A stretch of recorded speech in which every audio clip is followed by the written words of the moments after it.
Revolting Rhymes by Roald Dahl. Cinderella. I guess you think you know this story. You don't. The real one's much more gory.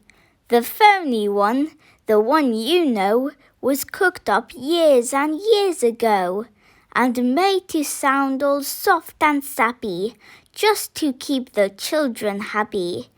Mind you, they got the first bit right.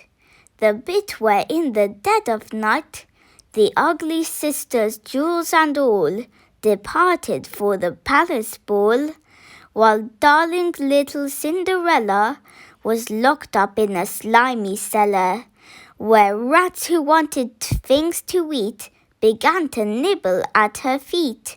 She bellowed, "Help!" and "Let me out!" The magic fairy heard her shout. Appearing in a blaze of light, she said, "My dear, are you all right?" "All right?" cried Cindy. "Can't you see? I feel as rotten as can be."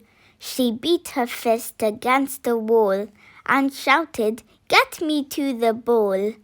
There is a disco at the palace. The rest has gone and I am jealous. I want a dress, I want a coach, and earrings and a diamond brooch, and silver slippers, 2 of those, and lovely nylon pantyhose. Done up like that, I'll guarantee the handsome prince will fall for me." The fairy said, "Hang on a tick." She gave her wand a mighty flick, and quickly, in no time at all, Cindy was at the palace ball. It made the ugly sisters wince to see her dancing with the prince. She held him very tight and pressed her against his manly chest. The prince himself was turned to pulp. All he could do was gasp and gulp. Then midnight struck. She shouted, "Heck! I've got to run to save my neck." The prince cried, "No, alas, alack!" He grabbed her dress to hold her back. As Cindy shouted, "Let me go!" the dress was ripped from head to toe. She ran out in her underwear and lost one slipper on the stair.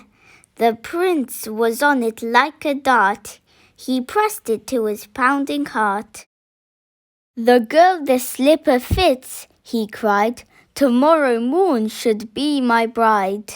I'll visit every house in town until I track the maiden down." Then rather carelessly, I fear, he placed it on a crate of beer.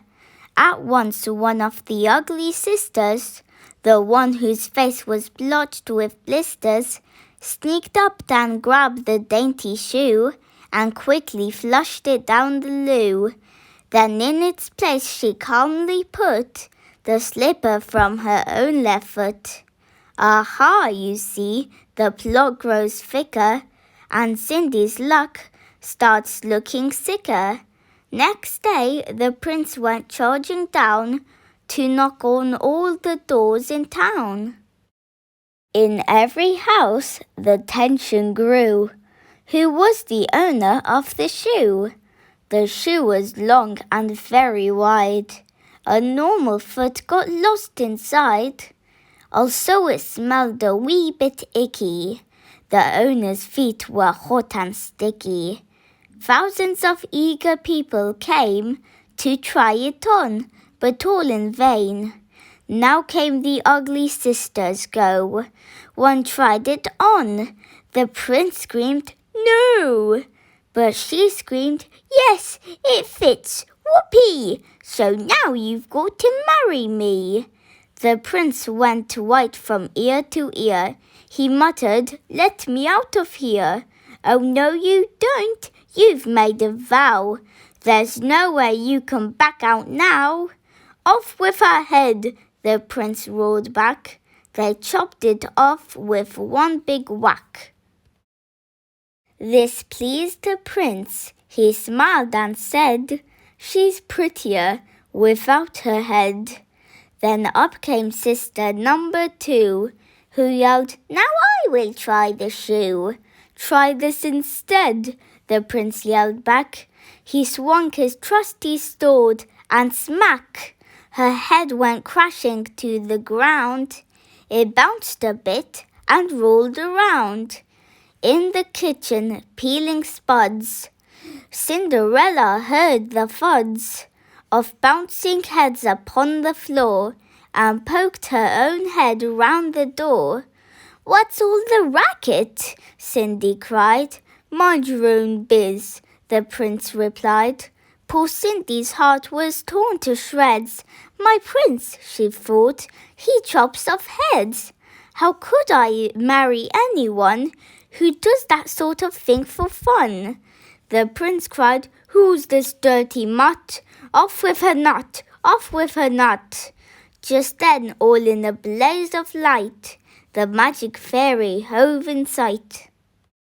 Her magic wand went swoosh and swish. "Cindy," she cried, "come make a wish. Wish anything and have no doubt that I will make it come about." Cindy answered, "Oh, kind fairy, this time I shall be more wary. No more princes, no more money. I have had my taste of honey. I'm wishing for a decent man. They're hard to find. Do you think you can?" Within a minute, Cinderella was married to a lovely fella, a simple jam maker by trade, who sold good homemade marmalade.